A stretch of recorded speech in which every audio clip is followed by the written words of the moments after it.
सबैजनामा good morning अनि जय मसी from लदाम कालिम्पोङबाट। आज बिहान कति 5:30 भएको छ।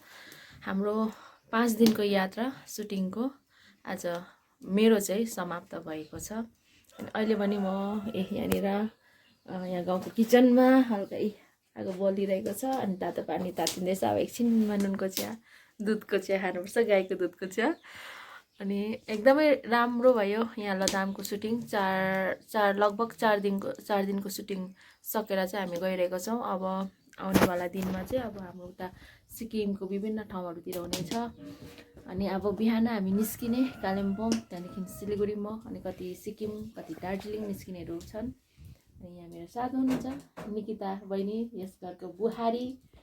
अनि यहाँ हुनुहुन्छ हाम्रो प्रणिता गुरुङ, यस घरको बुहारी नै। यहाँ दुईजना बुहारीहरू यही मलाई तातो पानी दिनुहुँदैछ। एकदमै मजा लाग्यो, खुसी लाग्यो। यहाँहरूले हामीलाई धेरै सेवा पुर्याउनु भएको छ। हाम्रो मुभी अवधिमा ठक ठक ठक चिया पानी खाजा खाना, यति साह्रो मिठो खाना उहाँहरूको, यो हामी कहिल्यै पनि भुल्ने छैनौँ हजुरहरूको दिनलाई। अनि यहाँ घरको सबै के भनौँ सदस्यहरूलाई धेरै धेरै धन्यवाद छ। केही छ शब्द? धन्यवाद तपाईँलाई पनि। तपाईँको केही छ प्रणिता दिदीको? धन्यवाद तपाईँहरूलाई पनि। तपाईँहरूले आउनुभयो, यस्तो मजा आयो तपाईँहरूसँग यसरी बस्दाखेरि, खुसी लाग्यो। हजुर। अब आउने दिनहरूमा फेरि कोही आउँछ होला, तर तपाईँहरू जस्तो आउँछ कि आउँदैन थाहा छैन। एकदम खुसी लाग्यो तपाईँहरूसँग भेटेर। हजुर, हुन्छ, धन्यवाद छ। हामी हो हाम्रो अलिक नाक ठुलो भए।